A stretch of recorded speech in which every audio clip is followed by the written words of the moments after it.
من قرأ الفاتحة.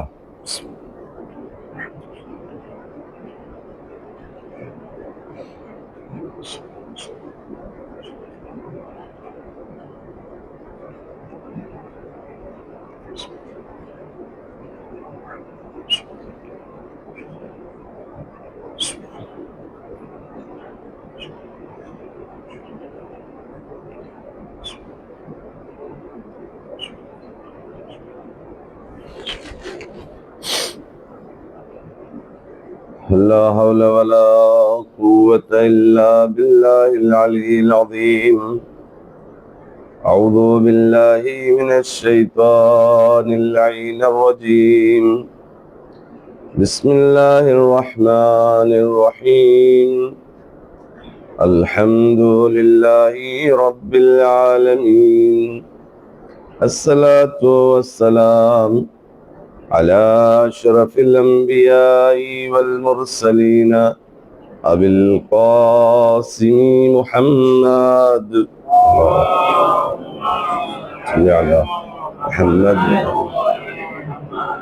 الذي كان عليا في درجاته وفاطما في تطهيراته وحسنا في صفاته وحسينا في تجلياته وزين العابدين في عباداته وباخرا في علم الأولين والآخرين بمعلوماته وصادقا في أقوال وكاظما على جميع الأحوال ومتمكنا في مقام الرضا جوادا كفه عند العطاء وهاديا إلى سبيل النجاة وعسكريا مع الغزاة ومهديا إلى طرف الحق صلوات الله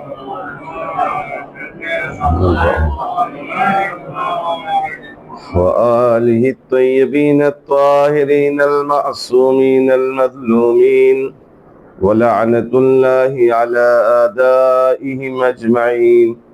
رب اشرح لي صدري ويسر لي أمري واحلل عقدة من لساني يفقهوا قولي.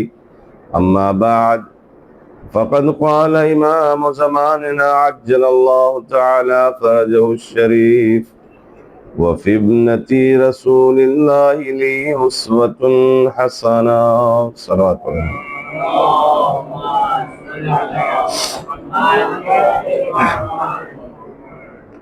معزز سامعین اکرام،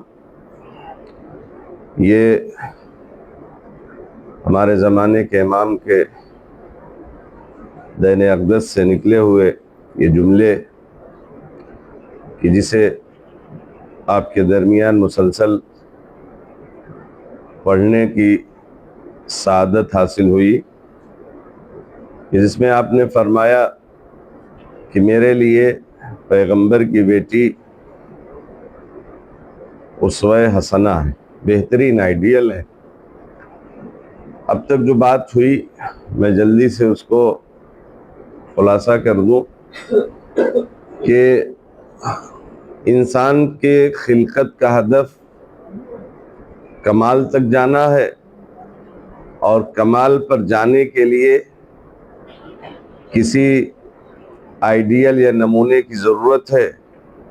نمونہ ایسا ہونا چاہیے کہ جو صرف دنیاوی نہیں بلکہ دنیا اور آخرت کی معلومات رکھتا ہو۔ لہٰذا اس امر کے لیے، اس کام کے لیے اہل بیت اور ان میں خصوصی طور پر جناب سیدہ سے بہتر کوئی ذات نہیں، کیونکہ انہیں وجہ تخلیق کائنات کہا گیا ہے۔ رسول اللہ کو صاف صاف یہ اعلان کیا گیا حدیث قدسی میں کہ لولاک لما خلقت الافلاق، پھر کہا لولا علی لما خلقتک، پھر کہا لولا فاطمہ لما خلقتکما۔ یعنی اس سے یہ ثابت ہوا کہ پوری دنیا پیغمبر کے صدقے میں پیغمبر علی کے صدقے میں، علی اور پیغمبر فاطمہ کے صدقے میں۔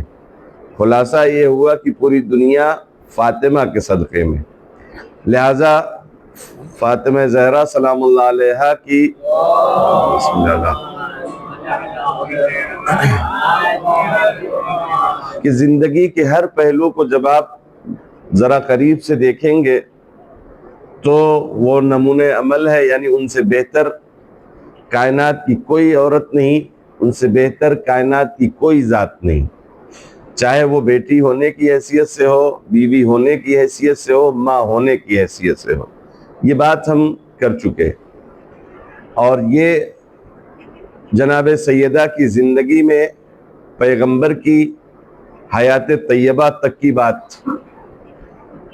اب مجھے آج جو عرض کرنا ہے وہ بیوی کی زندگی پیغمبر کی حیات کے بعد کہ جو 75 دن ہے یا 95 دن، اور اس میں آپ نے کون سے وہ کام کیے یا اقدامات کیے دین کے حوالے سے، انسانیت کے حوالے سے، اپنے امام کے حوالے سے، ظلم کے خلاف اور مظلوم کی حمایت میں انسانیت کے لیے کون سا نمونہ پیش کیا ہے۔ لہذا بغیر کسی تمہید کے اپنی گفتگو کا آغاز باقاعدہ یہیں سے کرتا ہوں کہ پیغمبر اکرم کس کام کے لیے آئے تھے؟ لوگوں کی ہدایت کے لیے۔ ٹھیک، ساتھ ساتھ رہیے گا، تھوڑا قریب آ جائیے، آج تو آخری دن ہے، جیسے بھی سن لیں۔ وآل محمد۔ پیغمبر اکرم اس دنیا میں آئے تھے لوگوں کی ہدایت کے واسطے سے، اور ہدایت کے لیے ایک قانونی کتاب انہیں اللہ نے بطور معجزہ عطا کیا تھا۔ وہاں قانون تھا اور عملی زندگی خود پیش کرتے تھے پریکٹیکل طور پر۔ 63 برس پوری زندگی ہے پیغمبر کی، اور اس 63 برس میں یعنی 40 برس کے جب ہو گئے تو سرکاری طور پر، رسمی طور پر اعلان ہوا کہ اب ہم رسول رسالت کے درجے پر فائز ہو گئے، جس کو ہم لوگ بعثت کہتے ہیں۔ یعنی بعثت وہ دن ہے کہ جہاں رسول اکرم کی رسالت کا باقاعدہ اعلان ہوا۔ البتہ ہمارا عقیدہ یہ ہے کہ رسول پیدا ہوتے ہی رسول ہیں، صحیح ہے۔ اب پیغمبر اکرم 10 برس وہاں رہے مکے میں، اور پھر یعنی ٹوٹل جو 40 کے بعد 63 میں، یعنی 63 سے 40 مائنس کر دیجئے تو 23 برس، 23 برس ٹوٹل آپ کی زندگی ہے یہ والی علنی تبلیغ والی۔ البتہ اس میں بھی 3 برس وہ تھے کہ جب ایک اعلان کے بعد 3 برس خاموشی تھی، مخفی، یعنی بہت علل اعلان، یعنی نہ وحی آئی، ایک ہی بار وحی آئی، اس کے بعد 3 برس کو اس کو دور فترت کہتے ہیں، یعنی فاصلہ واقع ہوا پہلی وحی سے، بعد میں جب دوسری وحی شروع ہوئی تو اس درمیان 3 برس کا فاصلہ تھا۔ یہ جو پیغمبر اکرم نے 23 برس کام کیا، کیا تھا؟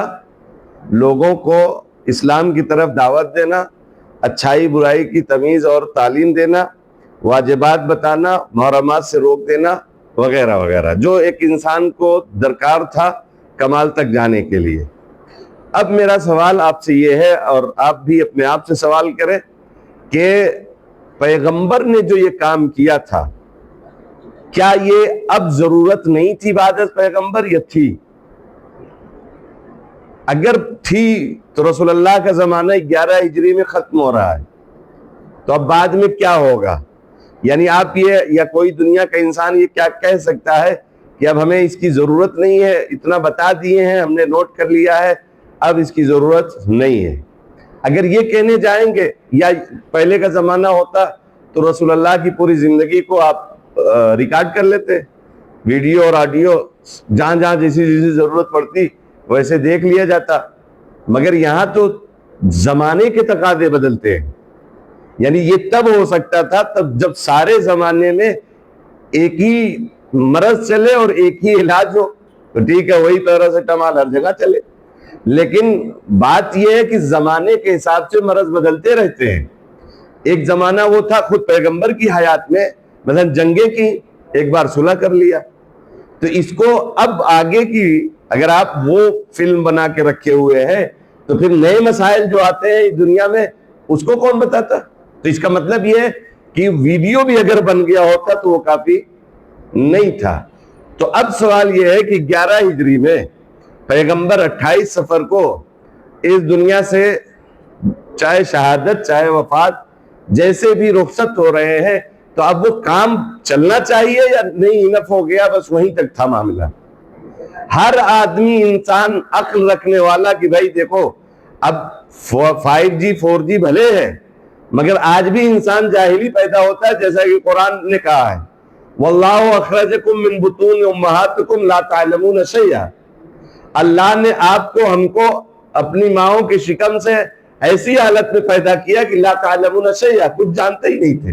تو یہی آیت وہاں کے لیے بھی کہہ رہی تھی اور آج کے لیے بھی یہی آیت ہے. ایسا نہیں کہ اب یہ قرآن سے نکل گئے اور اب جو بچہ پیدا ہوتا ہے پیدا ہوتے ہی بولنے لگتا ہے، ساری کتابیں پڑھ سکتا ہے، سارا کچھ سمجھ سکتا ہے، ابا اماں سب کو بول سکتا ہے. تب بھی وہی تھا، اب بھی وہی ہے. تو مطلب زمانے کا تقاضا تو یہ ہے کہ جیسے رسول اللہ کے زمانے میں لوگوں کو ایک رسول، ایک ہادی، ایک رہنما کی ضرورت تھی، ویسے ہی آج بھی ہے. اور اس بات کو خداوند عالم نے بھی محسوس کیا اور محسوس کر کے اپنے نبی کو کہا کہ پہنچا دو اس پیغام کو پہنچا دو. کیوں؟ کیونکہ یہ سسٹم پورا اسی پر آ کر ڈیپینڈ ہو گیا تھا. رسول اللہ بھلے جا رہے ہیں مگر کام ان کا باقی رہنا ہے، اس لیے کہ اب بھی جو آئے گا وہ وہی چاہے گا کہ جو رسول اللہ بتا رہے تھے. تو بعد از پیغمبر کا مرحلہ تھا. کمپنی یا کوئی فیکٹری ڈال دینا کمال نہیں ہے، اس کو باقی رکھنا کمال ہے. رسول اللہ نے جو بیس ڈالی تھی، بنیاد بنائی تھی، جو جس کی بیس فاؤنڈیشن جو تیار کیا تھا، اس فاؤنڈیشن کو آخر کمال تک کون لے جائے گا؟ اصل مسئلہ یہ تھا. اور اسی کے واسطے سے وہ غدیر میں اعلان تھا، وہاں بنایا نہیں تھا. دونوں میں فرق ہے. پتہ نہیں ہمارے بچے کیا سمجھتے ہیں کہ غدیر میں مولا بنایا تھا یا مولا بنانے کا اعلان کیا تھا. بن تو پہلے چکے تھے، جو ابھی انشاءاللہ باتیں کرتا ہوں کہ رسول اللہ نے اسی امر کو ضروری سمجھتے ہوئے اور تھوڑا سا ہچکچا رہے تھے، کیونکہ جانتے ہیں نا مجمع ہمارا کیسا ہے. ہر خطیب یہی سوچتا ہے کہ پتہ نہیں ایکسپٹ کر پائیں گے کہ نہیں کر پائیں گے، پتہ نہیں اتنی بڑی بات ہضم ہوگی کہ نہیں ہوگی، ان کے دل ایسے ہیں کہ نہیں ہے، ان کا یہ معیار ہے نہیں ہے، لہذا ہچکچا رہے تھے. اللہ نے کہا کہ اگر یہ نہیں ہوا تو کچھ نہیں ہوا. مطلب یہ تھا کہ پیغمبر کی پوری رسالت اسی پہ آ کے ٹک گئی، کیونکہ اللہ کو صرف 11 ہجری تک اسلام نہیں دیکھنا تھا، یہ رجعت اور مہدویت تک لے جانا تھا. لہذا اب پیغمبر کو جب یہ پڑی کہ اب بھائی اگر یہ نہیں کیا تو کچھ نہیں کیا، تو اب وہ اہتمام ہوا اور ایسا اہتمام ہوا کہ ایک بڑے کا کام بڑے کے ذمہ آیا. تو مجمع بھی بڑا تھا، پیغام بھی بڑا تھا، بڑے لوگ تھے اور بڑی دنیا تک پہنچنا تھا. لہذا آج اگر مجھ سے آپ کہتے ہیں کہ جناب یہ پروگرام ہے اور آپ کو سنبھالنا ہے تو خوب میں اپنی پوری طاقت لگا دوں گا.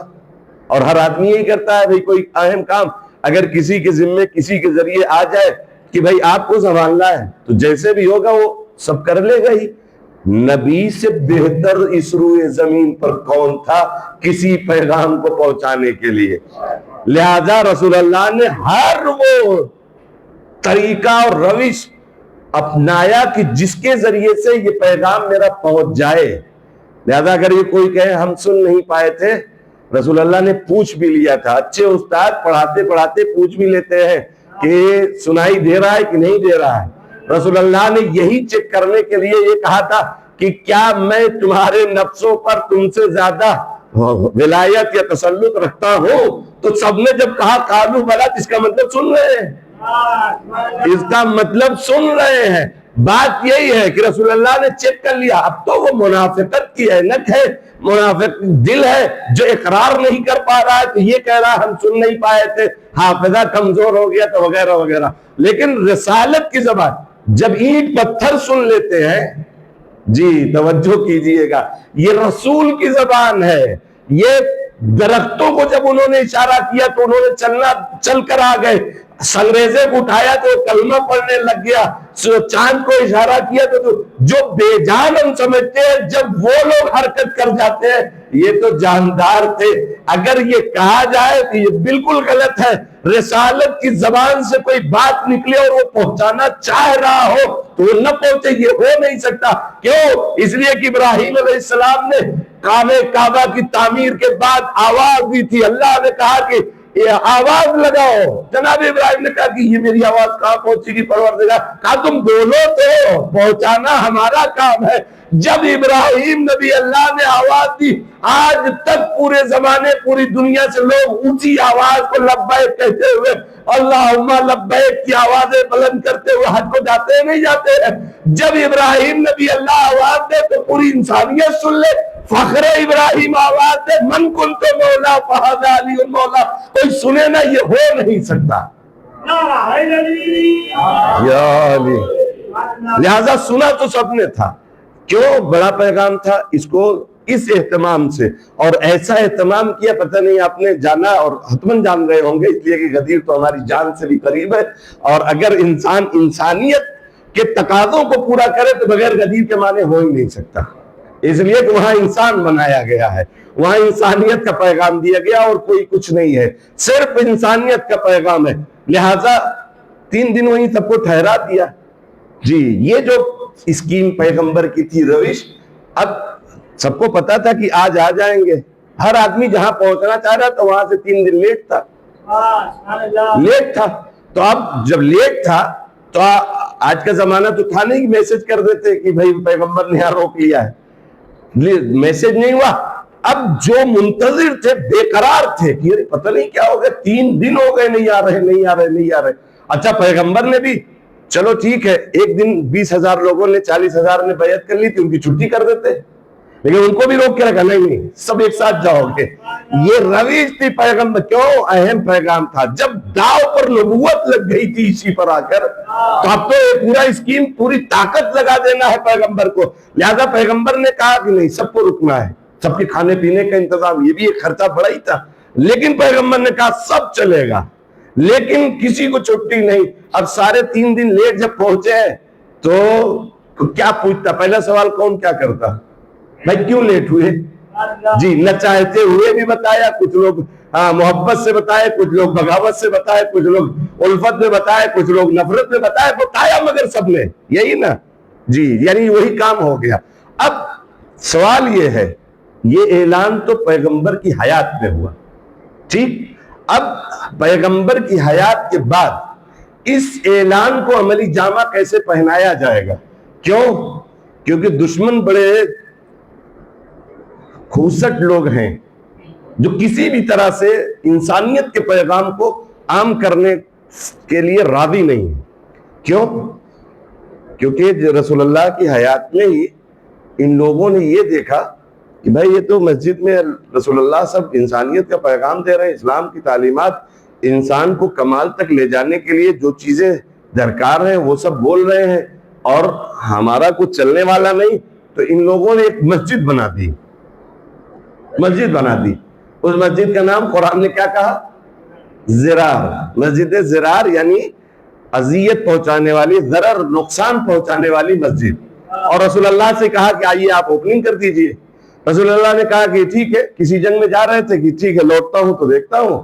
اور یہ ادھر نکلے کہ ادھر جبریل آئے کہ خبردار اس مسجد میں نہ جائیے گا اور حکم دیجئے جلا دی جائے.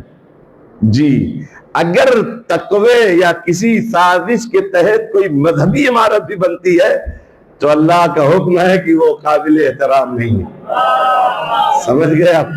قابل احترام نہیں ہے، لہذا حکم دیا گیا کہ وہ جل جائے. جو لوگ بنائے تھے، آسان تھوڑی تھا بنانا، جو لوگ بنائے تھے اب کیا وہ مسلمان ہو گئے یا مر گئے؟ کیا کہتے ہیں آپ لوگ؟ بہت زیادہ وقفہ نہیں ہے، 10 برس بھی ہے. 10 برس میں سارے کیا مسلمان ہو گئے یا مر گئے؟ جی اگر یہ اس نقطے کو آپ نے سمجھ لیا تو سمجھ جائیے گا کہ دشمنی پیغمبر تھی اور وفات پیغمبر یا شہادت پیغمبر کے بعد ان لوگوں نے، شہزادی نے وہ مثال دی ہے کہ کچھوا جانتے ہیں نا، کچھوا جب کسی انسان کو دیکھتا ہے تو وہ اپنی منڈی کو اندر کر لیتا ہے اپنے اس کھوپڑی کے اندر، اور جب دیکھتا ہے کوئی نہیں پھر سر اٹھاتا ہے۔ شہزادی نے جو خطبہ بیان کیا ہے اس میں اس مثال کو کہا ہے، بیان کیا ہے کہ اب تم نے جب دیکھا کہ کوئی نہیں ہے تو پھر سر اٹھا لیا۔ مطلب کیا ہے؟ یہ وہ دشمن تھے کہ جو سارے مسلمان نہیں ہوئے اور نہ سارے مر گئے، اور یہی وہ تھے کہ جب پیغمبر نے کاغذ و قلم مانگا نہیں دیے۔ تو اب پیغمبر کی جب آنکھ بند ہو گئی تو جو وہاں غدیر میں ہوا تھا وہ یہاں کیسے آئے؟ اصل سوال یہ ہے۔ اور اتنی دیر کی گفتگو یہی تھی کہ شہزادی کی زندگی کا ایک اہم مارکہ یہی تھا کہ اپنے، کیونکہ جزو رسالت ہیں، رسول اللہ کو یہ کہا گیا یہ پیغام نہیں پہنچا تو کچھ نہیں پہنچا۔ اب اس پیغام کے پہنچانے میں جو اڑچنیں آ رہی تھی، حیات جناب سیدہ کے لیے یہ ممکن نہیں تھا کہ ان کے رہتے ہوئے وہ دیوار اٹھ جائے، لہذا جناب سیدہ نے پیغمبر کی حیات کے بعد جو اقدامات کیے اس پیغام کو عام کرنے کے لیے، وہ پوری انسانیت کے لیے دنیا میں جہاں جہاں انسانیت کے علمبردار ہے سب کے اوپر اتنا بڑا احسان ہے کہ جب تک زندہ رہے اس احسان کا شکریہ ادا کرتے رہے تب بھی نہیں ہو سکتا۔ اب یہاں تک آ گئے۔ اب یہ بتائیے کہ رسول اللہ نے، یہ تو زندگی کی بات تھی، رسول اللہ نے اپنی زندگی میں کچھ کہہ کے گئے تھے بعد میں یا نہیں؟ یہ تو میں نے آپ کے لیے مقدمہ سازی کر دیا۔ اب یہ سوال ہے، دو نظریے یا تین نظریے اس حوالے سے پورے عالم اسلام میں گونجتے ہیں۔ ایک تو یہ کہ پیغمبر چپ سے چلے گئے، ایک نظریہ یہ ہے۔ دوسرا نظریہ یہ ہے کہ پیغمبر نے ایک گروہ کو کہا تھا کہ میرے بعد تم لوگ جس کو چاہنا اس کو بناتے رہنا۔ تیسرا نظریہ یہ تھا کہ رسول اللہ نے ایک فرد خاص کو کہا تھا کہ میرے بعد تم رہو گے۔ ان تینوں نظریے، پہلا سکوت والا، چپ والا کہ پیغمبر نے کچھ نہیں کہا، اس کو اس طرح سے رد کرتے ہیں کہ پیغمبر نے اسلام کی تعلیمات کے ادنا سے مسائل بیت الخلا جانے کو بھی بیان کر دیا تھا اور اتنا بڑا مسئلہ چھوڑ کے چلے گئے۔ جی، کون سا پیر پہلے رکھنا ہے کون سا بعد میں رکھنا ہے، اس اتنی باریکی اور اتنے چھوٹے مسئلے کو بھی پیغمبر نے نہیں چھوڑا، بیان کر دیا ہے۔ اور یہ اتنا اہم مسئلہ کہ بعد پیغمبر اس وراثت کو کون نبھائے گا، اتنا بڑا اہم مسئلہ، اس کو چھوڑ کے چلے گئے۔ یہ ایک اس طرح۔ دوسری بات یہ کہ جو یہ ہے کہ کسی گروپ کو کہہ دیا تھا، تو خوب گروپ کو جو کہا تھا تو اس گروپ کو روش ایک اختیار کرنی تھی پیغمبر کے بعد، طریقہ ایک کہ بھئی یہ لوگ جس کو کہہ دیں، ٹھیک ہے۔ پہلے میں تو یہ چلا کہ وہ سقیفہ کے اندر بیٹھ کر طے ہو گیا کہ فلاں صاحب پیغمبر کے بعد جانشین ہے، ٹھیک، یہ تو چلا۔ اب دوسرے میں یہ ہوا کہ وہ پہلے صاحب نے کہا کہ میرے بعد یہ ہے، تیسرے میں پھر نجوا ہو گیا۔ بات یہ ہے کہ اگر رسول اللہ نے اپنی حیات میں یہ گروپ کو کہا تھا کہ آپ ہمارے بعد جس کو چین کر دو گے، جس کو فکس کر دو گے، بیٹھ کے رائے دے دو گے، وہ ہو جائے گا، تو وہی روش تو تینوں خلافتوں میں آنی چاہیے تھی نا۔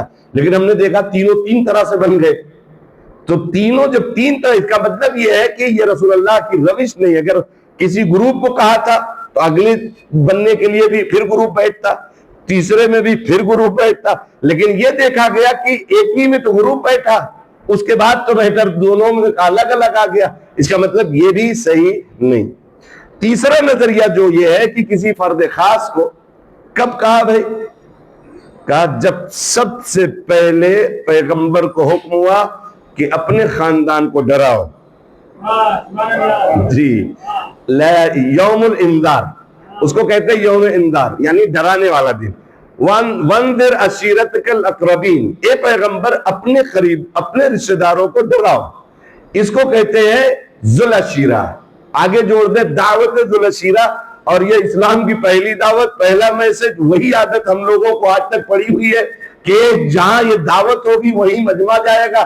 لیکن کہنے کا مطلب یہ ہے کہ رسول اللہ نے پہلے، سب سے پہلے جب اللہ کی طرف سے حکم آیا کہ اپنے قریبیوں کو ڈراؤ، تو وہاں آپ نے سب کو بلایا، بلانے کے بعد کھلایا، کھانے کے بعد چلے گئے. ٹھیک کہ یہ جادوگر ہے، کیونکہ دشمن کبھی موقع نہیں چھوڑتا. جادوگر ہے، دیکھا نہیں اتنا سا کھانا تھا اور انہوں نے اتنے لوگوں کو کھلا دیا. پھر دوسرے دن، تیسرے دن، یہ آپ سب سن چکے ہیں. تیسرے دن، لیکن تیسرے دن جو محافظ رسول تھا، جو محافظ اسلام تھا، محسن جس کا احسان ہے اسلام کے اوپر، وہ کھڑا ہوا کہ آج تو کوئی طاقت روک نہیں سکتی، نہ کسی کو جانے کو ملے گا جب تک کہ پیغمبر اپنی بات پوری نہ کر لے. اور حکم اور کہا کہ بھتیجے اے محمد جو کہنا ہے کہو. اب جب اتنی بڑی طاقت کھڑی ہو گئی کہ جو سید البطحا تھا، تو پھر کسی میں ہمت تھی کہ وہ کھڑا ہو کے ہاتھ چلا جاتا.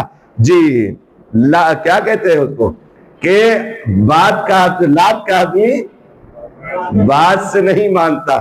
یہ لوگ سمجھ رہے تھے کہ اب جو ہے یہ ہماری وہ اسکیمیں کام نہیں کرے گی، لہٰذا پیغمبر نے کامن ایک اعلان کیا کہ بھائی میں مبعوث برسالت ہو گیا ہوں، لوگوں کی ہدایت کے واسطے سے آیا ہوں. ہاں، لوگ کو ایسا پیغام دے رہا ہوں، ایسا میسج میں لے کے آیا ہوں کہ جو انسانوں کو کمال تک لے جائے گا. اس کام میں کون میری مدد کرے گا؟ یہاں نہ کوئی رشتہ داری تھی، نہ کوئی خاندان تھی، نہ کوئی بھائی تھے، نہ کچھ تھا. کامن تھا کہ بھائی کوئی بولے اس کام میں میرا کون مددگار ہے. جو لوگ علم لینے جا رہے تھے 39 دن تک، ہاں وہ کیوں نہیں کھڑے ہو گئے؟ بھائی یہاں تو کامن اعلان ہے، لہذا کوئی نہیں. اس وقت کمسنی کا ہی موقع تھا، لیکن امیر المومنین کھڑے ہوئے، پھر بٹھائے گئے، پھر کھڑے ہوئے، پھر 3 بار یہ ہوا. اور جب کوئی نہ اٹھا، پیغمبر بٹھا اسی لیے رہے تھے کہ اب دیکھ کے ہی کوئی اٹھ جائے کہ جب یہ بچہ یہ محافظ رسالت کے لیے گواہی دے رہا ہے یا دم بھر رہا ہے کہ میں حفاظت کروں گا، تو اب کوئی اٹھ جائے. لیکن کوئی نہ اٹھا، اور پھر پیغمبر نے وہاں کہہ دیا. پہلا ہی دعوت، پہلا ہی پیغام، پہلے ہی مجمع میں پیغمبر نے کہہ دیا کیا یہ میرا وصی ہے، میرا جانشین ہے، میرا بھائی ہے. ہو گئی بات ایک. دوسری بات، پیغمبر جنگ تبوک میں جانے لگے. جنگ تبوک میں جانے لگے تو اپنی جگہ پر امیر کائنات کو کہا کہ آپ یہاں مدینے میں رہیے اور نماز وغیرہ پڑھائیے گا. اور کارواں لے کر چلے گئے. بعض لوگوں نے خوب اس میں بہانے بازیاں کی کہ میرے وہ فصل، جیسے کہتے ہیں میرا دھندا ہے، میری دکان ہے، فلاں ہے. دیکھا ایسی وہاں بھی تھا کہ بھئی وہ میرا جو ہے وہ فصل پکنے والی ہے، میری بیوی بیمار ہے، میرے یہاں ولادت ہونے والی ہے. کوئی راستے سے لوٹ آیا، کوئی کیسے.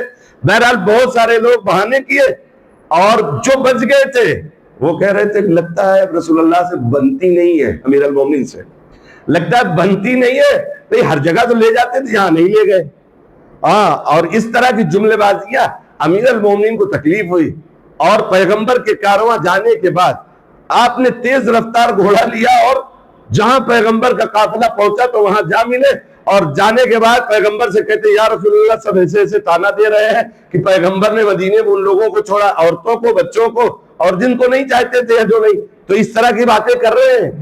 پیغمبر نے کہا، ایک جملہ ارشاد فرمایا، حدیث بہت مشہور ہے، ہر کتاب میں ملے گی، اہل سنت اہل تشیع کے، کہ الا ترضى انت منی بمنزلت ہارون من موسیٰ. کیا آپ راضی نہیں ہو اس بات سے کہ آپ کی میرے ساتھ وہی منزلت ہے جو ہارون کو جناب موسیٰ سے تھی. الا انہ لا نبی بعدی، سوائے یہ کہ میرے بعد کوئی نبی نہیں ہونے والا، باقی وہی. جیتنا سنا، یہ حدیث منزلت ہو گئی. وہ یوم انذار یعنی دعوت ذو العشیرہ، اور یہ آخری مرحلہ غدیر والا تھا کہ وہاں یہ کہہ کے بات مکمل ہو گئی. اب یہ سوال ہے، کہہ کے گئے ہیں، بنا کے گئے ہیں، اب پیغمبر کے بعد امام بنانا ہے کہ امام ماننا ہے؟ جی یہی ہے. یہ ایسی کڑی ہے اور ایسا مطلب مرحلہ ہے کہ اگر وہاں نہیں مانا کسی بزرگ ہستی نے، کسی عظیم شخصیت نے. اور اب عالم اسلام کے لیے سوال، امیر المومنین مدعی اور ادھر سے وہ مدعی، ٹھیک، دو دعوے دار. ان دو دعوے دار کو اگر، کیونکہ دعووں میں یہ ہوتا ہے کہ بھائی میں اگر کسی بات کا مدعی کہ امامہ میرا ہے تو میں تو اپنی ہی بات کہوں گا نا. آپ یہ کہیں کوئی دلیل لاؤ، کوئی گواہ لاؤ، اور اگلا وہ بھی اپنا دعویٰ کر رہا ہے. دو دعوے دار میں چلو امیر المومنین کو بالفرض ہم ہٹا لیتے اور ان کو بھی ہٹاتے ہیں. اب اس درمیان کوئی ذات ایسی ہے کہ جس کی باتوں پر عمل کیا جا سکتا ہے اور پروردگار کہے کہ ٹھیک؟ اگر یہ عالم اسلام اس بات کا جواب دے دے کہ بعد از پیغمبر ان مشکل گھڑیوں میں جب لوگ اپنے دعوے میں تھے، اس وقت شہزادی دو عالم کی جو جزو رسالت تھی، فاطمہ بضعۃ منی تھی، فاطمہ کی رضا خدا کی رضا تھی، فاطمہ کی عظمت اور مرتبے کا اقرار ہر ایک پر ضروری تھا. ابھی مسائل کچھ جب بن جاتے ہیں تو لوگ آتے ہیں مولانا سے پوچھتے ہیں مولانا کیا کیا جائے؟ اچھا آپ عید مناؤ گے، چلو ہم بھی منا دیتے ہیں. ایسے ہی ہوتا ہے نا. کیوں؟ کیونکہ بھئی سب میں لگتا ہے کہ یہی زیادہ پڑھے لکھے ہیں، اگر یہ بولتے ہیں تو ہم بھی کر لیتے ہیں. یہ سارا مزاج یہی ہے. اس وقت اگر ان شخصیتوں میں کوئی ذات ایسی تھی کہ جس کی بات کو مانا جا سکتا تھا اور اس کی بات پر عمل کر کے رسول اللہ کی بات پر عمل کے برابر ہو سکتا تھا، وہ فاطمہ زہرا کی ذات تھی. فاطمہ زہرا سلام اللہ علیہ کی ذات تھی. اب یہ دیکھنا ہے، اور یہی ایک مکالمہ اور ایک مباحثہ آپ کو سنا دوں. عطا اللہ علامہ امینی الغدیر لکھنے والے، ان کی کچھ اہل سنت علماء نے دعوت کی تو انہوں نے پہلے تو انکار کیا کہ نہیں بھائی ہم نہیں آئیں گے. تو بعد ان لوگوں نے کہا کہ ارے آپ کا رتبہ مرتبہ یہ، تو انہوں نے کہا ایک شرط ہے کہ وہاں کوئی مذہب والی بات نہیں ہوگی، کھانا کھائیں گے چلے آئیں گے. ٹھیک، شرط منظور. آپ گئے، جانے کے بعد آپ نے کھانا ہونا دسترخوان پہ ختم ہوا. اب سب نے کہا کہ اتنی بڑی شخصیت ہمارے درمیان ہے تو کچھ ثواب لے لیا جائے. یہ طے ہوا کہ سب لوگ ایک ایک حدیث کم سے کم پڑھ دو. حدیث خوانی بھی ثواب رکھتی ہے، اور اس سے یعنی رسول اللہ کا فرمایا ہوا ائمہ اطہار کا خالی آپ پڑھیے. مجھے نہیں لگتا کہ ہمارے درمیان کوئی حدیث پڑھتا ہوگا. یہ تب روش ہونی چاہیے. دیگر جگہوں پر ہے کہ جہاں اکے کی پیاز مکے میں بکتی ہے، اس کے باوجود وہ لوگ حدیث خوانی کا جلسہ رکھتے ہیں. جی ہم لوگ کو تو یہ بھی نہیں پتا کہ ہماری اصل کتابیں کون کون سی ہے، کہاں سے حدیثیں آئی ہیں، سب سے پہلی کتاب کون سی ہے، اور اس کتاب کو کہاں سے لیا گیا، کیسے کتنے دن میں لکھا گیا، کتنے لکھا.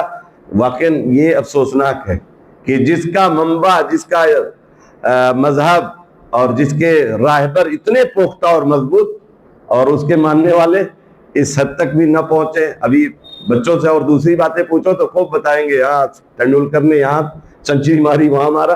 اس پر کام نہیں ہوا ہے. غلطی ہم لوگوں کی بھی ہے، ساری ایک طرف سے نہیں ہے. اس پر کام نہیں ہوا ہے، اس جو یقیناً ہم کو دینی لحاظ سے پیچھے کرتا ہے. بہرحال تو یہ حدیث خوانی ہوئی، حدیث سب نے پڑھی، ایک ایک پڑھ لیا. اب جب آپ کی نوبت آئی تو آپ نے بھی کہا. میں نے کہا کہ انہوں نے کہا کہ علامہ امینی نے کہ ایک حدیث پڑھتا ہوں، پہلے یہ بتاؤ کہ وہ آپ لوگ مانتے ہو کہ نہیں مانتے؟ کون سی حدیث؟ کون سی حدیث؟ من مات ولم یعرف امام زمانہ مات میتۃ جاہلیہ. تو ہم نے کہا ہاں یہ ہم سارے مانتے ہیں کہ جو اپنے زمانے کے امام کو پہچانے اور معرفت کے بغیر مر جائے وہ جاہلیت کی موت، جہالت نہیں، جاہلیت کی موت. یعنی جب دور جاہلیت تھا کہ جہاں بت پرستی تھی، جہاں یہ تھا، تعصب تھا، فلاں تھا، اس کی موت مرے گا. ہاں سب کے یہاں، ہمارے یہاں بھی یہ بہت عظیم ہے حدیث ہے، یہ سب مانتے ہیں. اب میرا ایک سوال ہے کہ جناب سیدہ کا امام کون تھا؟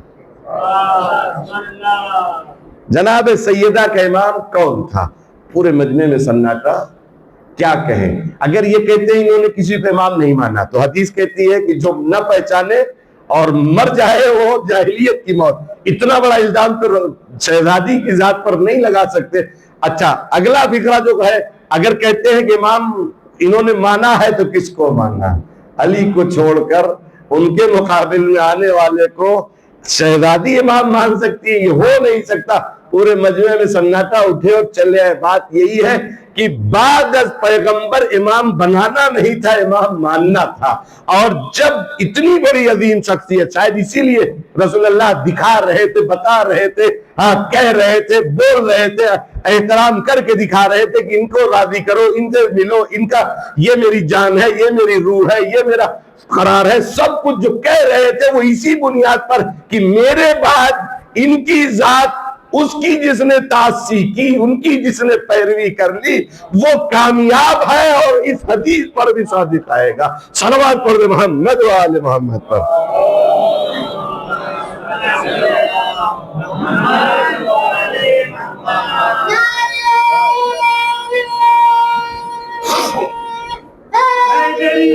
یا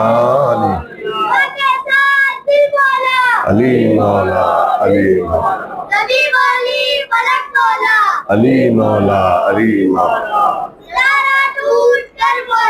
علی مولا، علی مولا، علی مولا، علی مولا، علی مولا، علی مولا،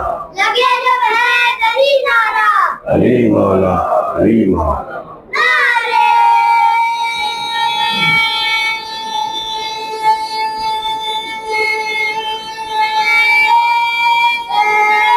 حیدری یا علی۔ اب پیغمبر کی حیات طیبہ کے بعد صرف بی بی خاموش ہو گئی ہوتی، لکیر نہیں ملتی اسلام کی۔ جی لکیر جو ریزر سے مٹا دیتے ہیں نا تو بعد میں بھی تھوڑا نشان باقی رہ جاتا ہے، وہ بھی نہیں ملتا۔ لیکن شہزادی نے جزو رسالت ہونے کا، رسول اللہ کی بیٹی اور رسول اللہ کے کار رسالت میں شریک ہونے کا ثبوت یہاں پیش کیا، جو میرے بابا نے پہنچایا تھا۔ جب تک میری زندگی ہے اس کو ہم اپنی آنکھوں سے رونتا ہوا نہیں دیکھ سکتے۔ ورنہ تاریخ بتائیے کہ کب شہزادی باہر آئی ہوں، کب آئی ہیں؟ ایک بار شیطان نے آواز اٹھا دی تھی اور عام کر دی تھی کہ رسول اللہ جنگ احد میں معاذ اللہ شہید ہو گئے، تو شہزادی وہاں چند بیویوں کے جھرمٹ میں گئیں اور اپنے بابا کو زخم صاف کیا، دھویا اور لے کر ساتھ آئیں۔ بات وہاں گئیں، جب گئیں یہ تاریخ نے لکھ دیا ہے۔ اب یہ وہ مرحلہ تھا کہ شہزادی اگر خاموش ہو گئی ہوتی تو دنیا یہی کہتی رسول اللہ کی وہ بیٹی بھی تو وہاں موجود تھی، اس نے کچھ کہا نہیں، وہ تو کم سے کم کہہ دیتی۔ مانا کہ رسول علی امیر المومنین مدعی تھے اور مدعی کی بات لوگ نہیں مانتے، لیکن ان کی بیٹی تو موجود تھی، اس نے کچھ نہیں کہا۔ یہ سیدہ کا گھر سے باہر نکل جانا، رسول اللہ کے بعد وہ اقدامات کرنا، یہ سنگ میل ہے۔ جتنا اس پر احسان مانا جائے سیدہ کی ذات پر کم ہے، کم ہے۔ ورنہ سارے نبیوں کی محنتیں بیکار تھی، سارے اولیاء اور اوصیاء، سب کچھ جو اب تک پہنچا تھا وہ سب ختم ہو جاتا، اس لیے کہ یہی وہ گھڑی تھی جو کامیاب نہیں ہو پائے تو اب پھر سے اٹھے، جہاں 61 ہجری میں آ کر ابھی تک نام محمد اذان میں باقی ہے۔ جب تک یہ اذان میں نام محمد باقی رہے گا ہم چین سے سوئیں گے نہیں۔ یہ امیر شام وہاں سے بولتا ہے ملعون، لہذا یہ وہی بھی تھا اب تک جو کامیابی، یہ شہزادی کی ذات۔ یہی کہتے یہ سیرت جناب فاطمہ زہرا ہے جو اسوہ ہے۔ مطلب یہ کہ اپنا امام آپ دکھا کے گئی دنیا کو۔ کیا کام کیا وہ جلدی میں کہہ دو کہ سب سے پہلے خطبہ، دوسرا گریہ، تیسرا مرثیہ، چوتھا گھر گھر جانا، آفرین، پانچواں جب کوئی آتا تھا پوچھنے کی فاطمہ کیسے صبح ہوئی تو اس کو کہنا اپنے مردوں سے پوچھو، پانچواں بد دعا، چھٹا بائیکاٹ۔ یہ سب شہزادی دو عالم نے کیا بعد پیغمبر۔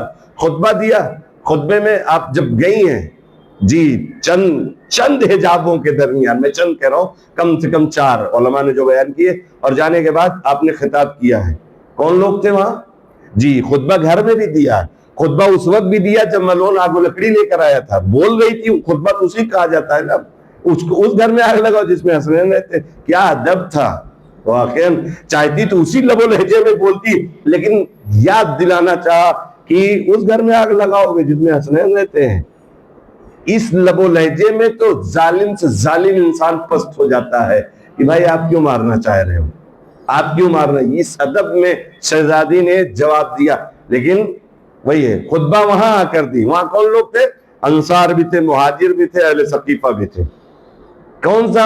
اب وہ پوری تعلیمات اسلام کو، میں ظاہر ہے کہ وہ سارے نہیں بیان کر سکتے، تعلیمات اسلام کو بیان کیا، حمد و ثناء پروردگار کی، قرآن کے تمام احکامات کو، فلسفہ نماز و روزہ کیوں کیا، کیوں واجب کیا، زکوٰۃ کیوں ہے، حج کیوں ہے، ان سب کے فلسفے کو بیان کیا، پھر رسول اللہ کے لیے پڑھا کہ رسول اللہ کیا ہے، اللہ نے تمہارے درمیان قد جاءکم رسول من انفسکم، اللہ نے تمہارے اوپر احسان کیا کہ تم میں سے رسول بھیجا، کہیں فرشتہ اور ملائکہ بھیج دیتا تو کیا کرتے، کیسے سنتے، لیکن اللہ نے احسان کیا کہ تمہارے انفس یعنی تم جیسے جسم و جسمانیت کا رکھنے والے کو تمہارے درمیان رسول بنا کر بھیجا کہ جو تم سے زیادہ تمہارا خیال رکھتا تھا، عزیز علیہ ما عنتم، یعنی ہم اپنی زندگی اور ہم اپنے رنج و غم کا اتنا غم زدہ نہیں ہوتے جتنا رسول اور امام ہوتے ہیں، اسی لیے تو ہمارا جب امام شب جمعہ دیکھتا ہے، الحمدللہ شب جمعہ بھی ہے،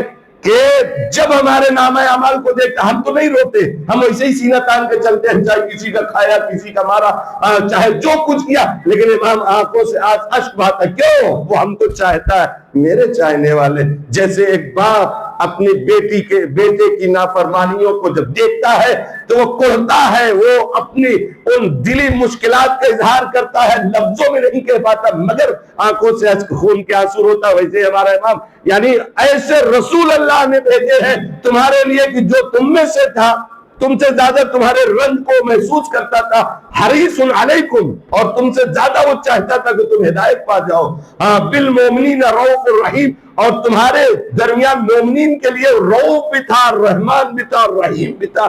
یہ صفتیں جب بیان کر دی تو اب شہزادی کہتی ہے فَإِن تَعْزُوهُ تَعْرِفُوهُ تَجِدُوهُ ابھی دون نسائکم، یہ جن کی صفتیں میں نے بیان کی ہے نا، یہ اگر تم لوگ غور کرو، دقت کرو، تھوڑی سی توجہ دو تو تمہیں سمجھ میں آ جائے گا کہ یہ میرا باپ تھا، تمہارا نہیں۔ یہ شہزادی نے پورا ہلا دیا کہ جو تم لوگ کر رہے ہو، رسول اللہ کو ایسے انداز میں اللہ نے بھیجا، تمہارے اوپر احسان کیا، اور وہ میرا بابا تھا، تمہاری عورتوں کا باپ نہیں تھا۔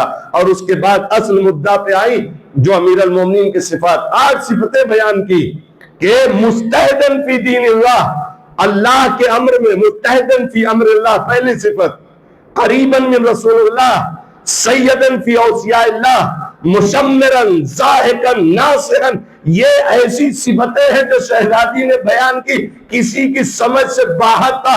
شہزادی نے کہا اللہ کے امر کے لیے جو ہمیشہ کوشش کرتا تھا، جو رسول اللہ سے قریب تھا، جو سید الاوصیاء کا جو سردار تھا، جو مشمرن ہمیشہ اسلام کی حمایت کے لیے کمر کسے رہتا تھا، قادہن جو کوشش کرتا تھا، جو شہزادی نے مجدن جو ہمیشہ کوشش کرتا تھا، یہ سب صفتیں بیان کرنے کے بعد کہا کہ اب جب رسول اللہ چلے گئے، اللہ نے انہیں اپنے آغوش میں بلا لیا یا اپنے گھر بلا دیا، تو تم نے پھر وہ نفاق کا کانٹا تمہارے دلوں سے پھر ظاہر ہونے لگا۔ یہ کیا ہے؟ یہ شہزادی نے، اسی لیے سادات گھرانے میں پرانے زمانوں میں خطبہ فدقیہ پڑھایا جاتا تھا، پڑھا جاتا تھا۔ میرے استاد کا جملہ ہے کہ اگر خدا سے بات کرنا چاہتے ہو تو قرآن پڑھو، اگر اہل بیت سے بات کرنا چاہتے ہو خطبہ فدقیہ پڑھو۔ جی کیسے؟ پورے مضامین، اگر ولایت کو صحیح سمجھنا ہے تو خطبہ فدقیہ پڑھیے۔ شہزادی نے سب کچھ وہاں بیان کر دیا، یہ خطبہ شہزادی نے دیا۔ یہ ایک مرثیہ پڑھا، سبت علیہ مصائب اللہ والنہار، جو سنتے رہتے ہیں، یہ آسان نہیں تھا۔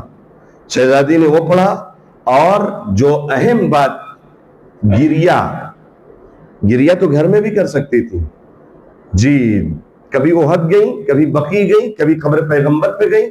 اور ایک اہل سنت مورخ اور اس داستان کو لکھا ہے بیت الاحزان شیخ عباس قمی نے کہ محمود ابن لبے اس نے بقیع میں روتے ہوئے سنا تو ایک دم تڑپ گیا.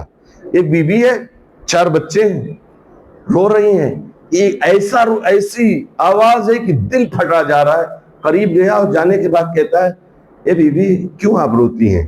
شہزادی نے کہا دو وجہ، 2 ریزن. ایک فقد النبی، میرا بابا مر گیا، میرا بابا اس دنیا سے چلا گیا. دوسرا ریزن وظلم الوصی، اس کے وصی پر ظلم ہو رہا ہے. 2 ریزن.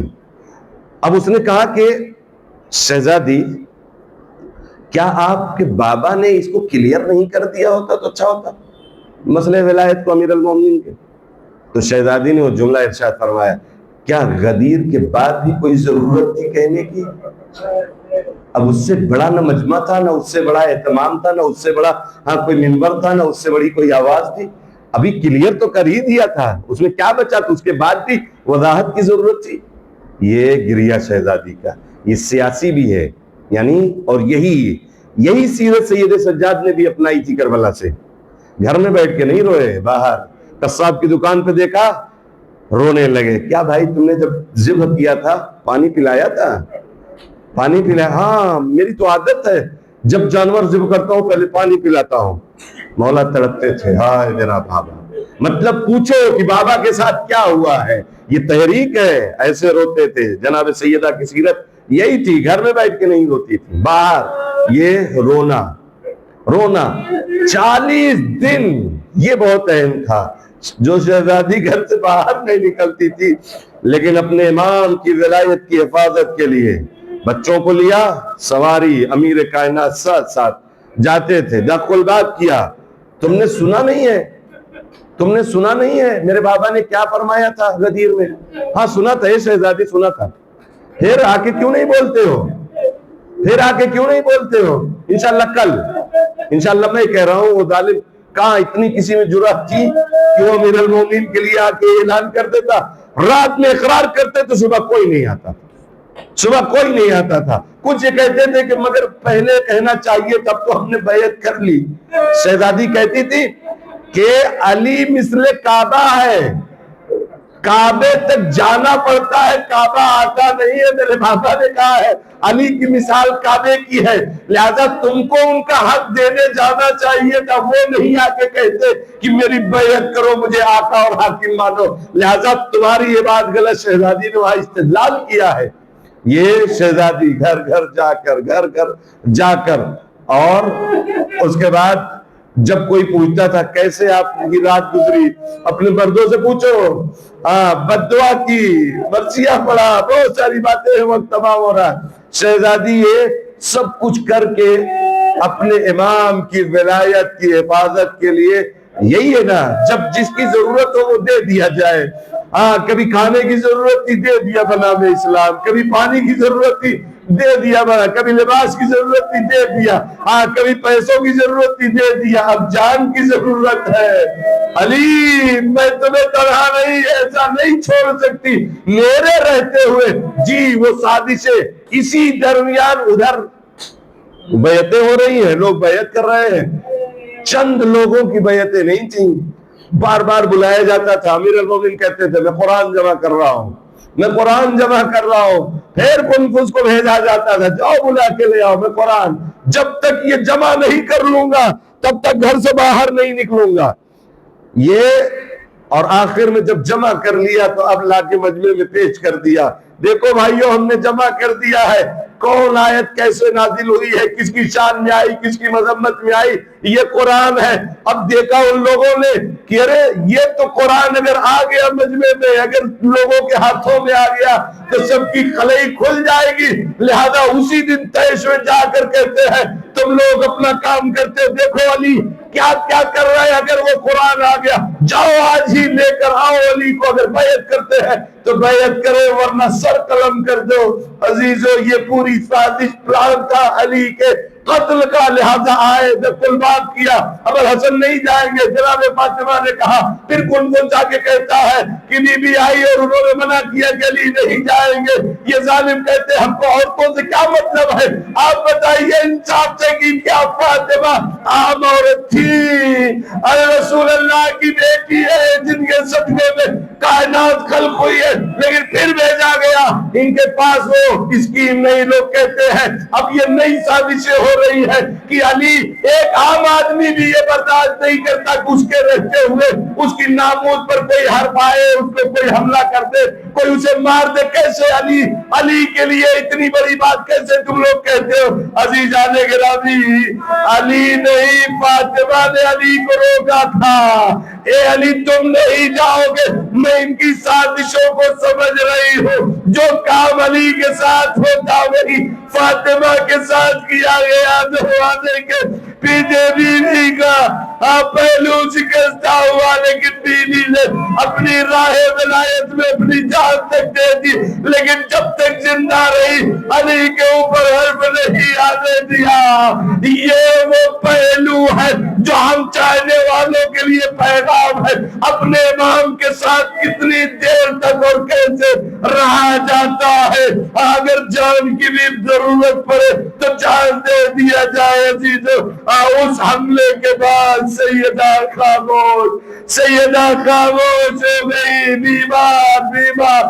مدینے کے لوگ کہتے تھے حسن تمہاری ماں کو کیا ہوا ہے؟ بچوں تمہاری ماں کو کون سا مرض ہے؟ برف کی طرح پگھلتی رہی. آخر میں آج ہی کی شب سمجھ لیجیے, آج کا دن شہزادی نے بچوں کو نہلایا دھلایا, اچھے لباس پہنائے, بالوں میں کنگھی کیا, قبر پیغمبر پر لے کے گئی, بچوں کو چھوڑ دیا. بین مغرب و عشاء کے درمیان شہزادی کی شہادت کا وقت ہے. شہزادی نے بچوں کو وہاں چھوڑا, خود آ گئی گھر پہ. اسما سے کہا اے اسما میں حجرے میں جاتی ہوں, مجھے بلانا نہیں, جب تک آواز آتی رہے تب تک سمجھنا شہزادی زندہ ہے, جب آواز آیا بند ہو جائے. اگر اللہ خدا کو کسی غم میں نہ بنائے سوائے غم سید الشہداء اور اہل بیت کے. آواز کا اچانک یہ چاہنے والی اسما کان لگائے بیٹھی رہی, لیکن اچانک آواز کا آنا بند ہو گیا. تڑپی بطول, اے بنت رسول, اے شہزادی کچھ تو بولیے.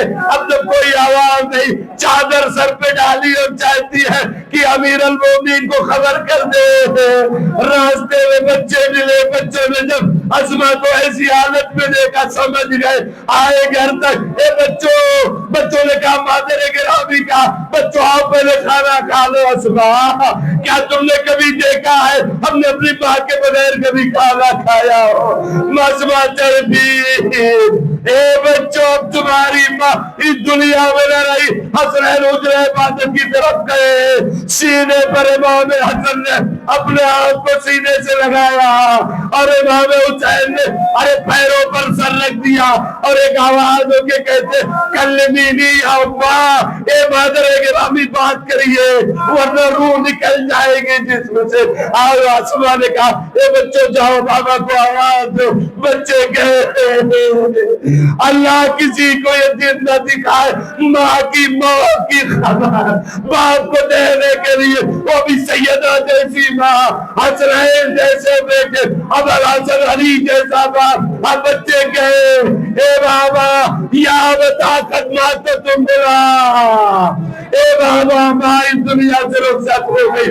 علی فاتح خیبر, علی قاتل برحمت, اتنا بڑا بہادر جیسے یہ خبر سنتا ہے منہ کے بل زمین پر گرتا ہے, غشتاری ہوتا ہے, پانی چھڑکا گیا. علی ہوش میں آئے اترے تک اے سیدہ علی تنہا ہو گیا. اے سیدہ, اے بنت رسول, یہ بتائیے کہ اب میں کس سے اپنا درد دل کروں گا؟ اے فاطمہ یہ بتائیے. ارے جب بھی کوئی زمانے کے تبیرے آتے, کوئی درد ہوتا تھا, آ کے تم سے بیان کر دیتا تھا. اے سیدہ علی تنہا ہو گیا. علی نے اس کے بعد دیکھا سرحانے دو روایتیں ہیں. ایک تو یہ کہ بول دیا تھا شہزادی نے تمام وصیتیں, ایک یہ تھا کہ سرحانے لکھی ہوئی وصیت ملی. علی کفنی باللیل دفنی باللیل حنبتنی باللیل. اے علی اور فلا تصلی نصلی علیہ احد منہم, ان میں سے کوئی میرے اوپر جنازے کی نماز نہ پڑھے. مجھے رات میں غسل دینا, مجھے رات میں دفن کرنا, مجھے رات میں کفن پہنانا. ہاں لوگوں کا ہجوم, فاطمہ اس دنیا سے چلی گئی, لوگوں جو مجمع لگا ہے. مولا نے کہا اے بیٹا حسن ان لوگوں سے کہہ دو کہ ابھی فاطمہ کے امر میں تاخیر ہے, ابھی فاطمہ کے امر میں تاخیر ہے, ابھی جائے اپنے گھروں کو, ابھی فاطمہ کے امر تاخیر ہے. امام حسن نے آ کر کہا, سارے لوگ جب چلے گئے رات تھوڑا بڑھتی گئی, اب بڑھ گئی. مولا نے بلایا اسما پانی کا انتظام کرو, آؤ وصیت پر عمل کرتے ہیں. شہزادی کی وصیت پر عمل کرتے ہیں. ظاہر بچے تھے چھوٹے چھوٹے بچے, دھاڑے مار کر رو رہے تھے. امیر المومنین نے کہا اے بچوں آہستہ رونا, اے بچوں آہستہ رونا, اس لیے کہ کئی پڑوس کے لوگ ارے بیدار نہ ہو جائے اور وہ لوگ بھی شریک نہ ہو جائے. بچوں سے کہا, اب روایت کہتی ہے کہ بچے اپنے ہاتھوں کو منہ پہ رکھ کے آہستہ آہستہ آہستہ آہستہ رو رہے ہیں. ہاں پانی آیا, پانی وہ جناب اسما مدد کرتی ہے. اچانک امیر المومنین چیخ کر روتے ہیں. جناب سلمان نے کہا مولا آپ نے بچوں سے کہا آہستہ رونے کو, آخر آپ کیوں؟ اے سلمان ارے جو میں نے دیکھا کسی نے نہ دیکھا, فاطمہ کے بازو پہ نیل, پسلیاں ٹوٹی, سینہ زخمی. ارے مجھ سے سیدہ نے بتا, ارے یہ رخساروں پر تماچے کے نشان, تماچوں کے نشان. غسل ہو گیا, کفن اب پہنانا, بندے کفن نہیں باندھا. مولا نے کہا ہلومو ہلومو, اے بیٹو بچوں آؤ آؤ اپنی ماں کا آخری دیدار کر لو, آؤ اپنی ماں کا آخری دیدار کر لو. اتنا سننا, بچے آگے بڑھے, بچے آگے بڑھے اور ایک جملہ کہتے ہیں یا اماں اذا لقیت جدہ, اگر نانا سے ملاقات ہو تو فقرا من سلام, تو آپ لوگوں کی طرف سے سلام کہہ دیجئے گا. اور پوری لو اور جملہ اور کہیے گا قد بقینا یتیمین بعد کافن دنیا, ارے دنیا میں آپ کے بعد دو یتیم وہاں رہ گئے. اتنا سننا تو علی طرف نے فاطمہ بندے کفن ٹوٹے, آجا میرے بچے, آنی فاطمہ تڑپے, حسنین لپٹ کے ارے ماں سے فریاد, اور جبریل نازل ہوئے, اے علی بچوں کو جدا کر لو, بچوں کو جدا کر لو. ملائکہ میں قرآن ہے. علی آگے بڑھے, آگے بڑھے.